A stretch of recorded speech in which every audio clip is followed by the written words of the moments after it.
Back in the 20s, any mountain kid who was big enough to put his fingers around the neck of a guitar, banjo, or mandolin learned to pick. You either shelled peas on the front porch with Grandma, or worked in the fields with the men, and then grabbed whatever stringed instrument you could find and made music.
Music, again, was the great social lubricator, so that you did so much of life in the mountains, which were a very hard scrabble existence, and these people worked very hard, and they would have to help each other. You've heard of barn raisings, but even corn shuckings were a communal affair. If you got your corn in, you'd have a party, a corn shucking, and people would come and they'd help you shuck corn. Now, so to encourage people to come, what would you do? Well, you might even hide a quart of moonshine liquor somewhere in among the corn, so that some lucky person would get that as a prize. But one of the prizes, of course, was simply the entertainment. So you would provide music, and again, this was the great social lubricant, and it harkens back to a gentler, kinder America. In the 30s, Bill Monroe and the Bluegrass Boys changed the name of music to Bluegrass. It stuck. In its truest form, it's a sound like no other. When you hear that kind of sound, or for when people like me, when I hear that kind of sound, it puts chill bumps on your arms and makes the little hairs on the back of your neck sort of stick right straight out. Oh, death, someone would pray, could you wait to call me another day? The children prayed, the preacher preached, time and mercy are out of your reach. It's a particular style of bluegrass and old-time singing. It's the hardcore Appalachian mountain style singing that gives it that sound and that feel, that honest, from the gut kind of feel. Not pretty singing necessarily. And it's not for everybody, but it's for me. When a blind musician named Doc Watson came out of the Carolina mountains, he could make sounds come from an acoustic guitar that you would swear came from a fiddle. I don't think it's a stretch to say that Doc Watson, born Arthel Doc Watson, he is 78 years old. It's not a stretch to say that he is a modern Homer. He has studied and collected and arranged and committed to his prodigious memory the entire epic poetry of the southern Blue Ridge Mountains. A lot of the tales, a lot of the stories are very hard, very gut-wrenching kind of things, not necessarily cheerful. In fact, most of them are not particularly cheerful. Most of them are hard because they lived in very hard times in the coal mining regions of the Appalachians, and it was a rough life. When we come back, we'll take you to the Mountain Music and Medicine Show, a place where tradition lives and even thrives.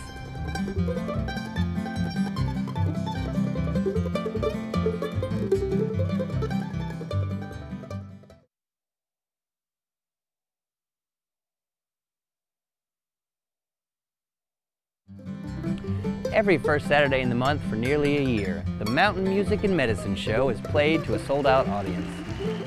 For 2 hours on those nights, it is what radio used to be, including outrageous storytelling and even commercials. A feller sitting in your chair is liable to get his ear cut off before this old knife cuts anything. Why, it's dull as froze. There ain't no ears been cut yet. Well, you ain't been open but about an hour today. Why, hello, fellows. How goes it today? Howdy, Smith. Usual, Mr. Smith? Yes, sir, Mr. Burns. We missed you out at the Yehuler singing, Lawyer Smith. Yes, Albert, I was in Atlanta and couldn't get back in time. I tell you, traffic down there is getting so bad, I don't see how they stand it. Well, it's getting pretty bad around here, too. Must have been 3 or 4 cars going by already this morning. Yeah, I guarantee I saw. We've got restaurants around the square. There's fine dining at the Casual Flair, or down-home cooking full of country fare. You should try them all. It is the best 2 hours of entertainment you could buy for $10. The musicians who play on the show get paid nothing for doing what they love to do, for an audience that clearly appreciates their bluegrass skills. Country rocks, but bluegrass rules.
Now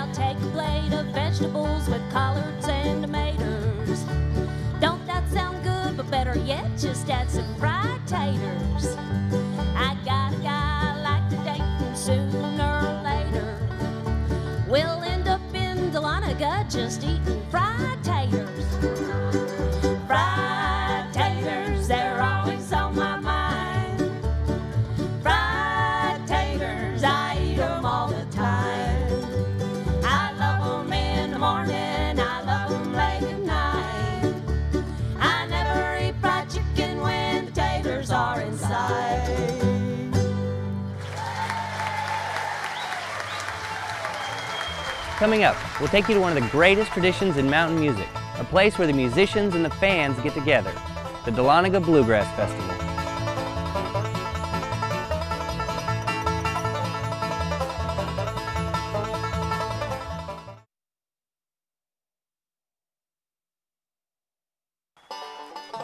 All across the Appalachian Mountains, die-hard fans flock to bluegrass festivals just like this one. They come to see national acts and local favorites.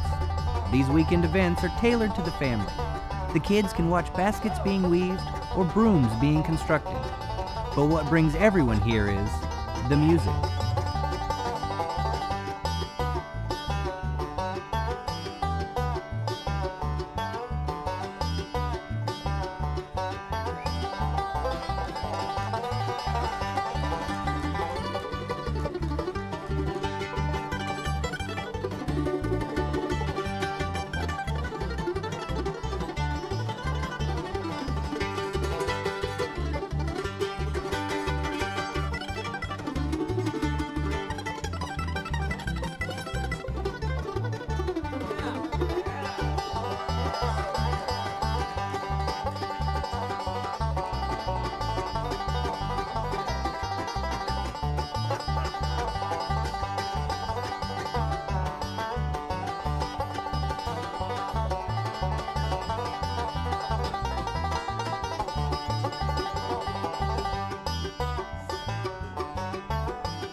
In a moment, we'll be back with the story of a shy young man who stepped on stage at the Mountain Music and Medicine Show, an unknown, and who is now considered one of the best mandolin players in the world.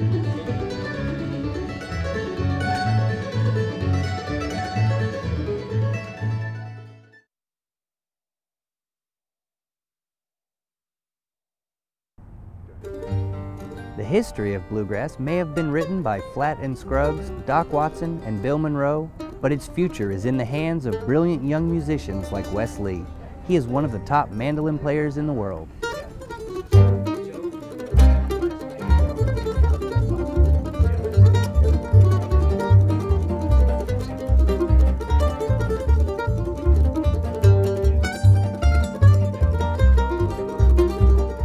Wes has won several major competitions. He won down in Tuscaloosa, Alabama. up in Etowah, Tennessee. He won in Clarksville, Tennessee, which is Tennessee State Championship. Of course, one of the biggest ones he's really proud of is he won in Merle Fest, which is in Wilkesboro, North Carolina. You can only win this competition once in your life. If Wes hears a note, he can improve on it. Sometimes he ventures way up into the neck of the instrument. When that happens, his father Marcus and sister Jessica just hang on for the ride. I feel like me and Jessica, we try to make sure, Wes plays the lead and we're playing the rhythm instrument. So we try to make him look as good as we can and back him up as best we can. We know the melody line, and Wes usually the first time through will play the melody line.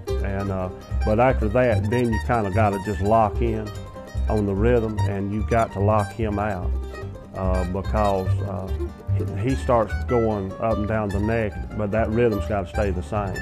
And he'll be there with us whenever it comes time to do the chord change.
This senior in high school dreams of taking his mandolin on the road and hooking up with someone who can make a fiddle sing opera, someone who can make a banjo dance, someone who can take bluegrass to the next level.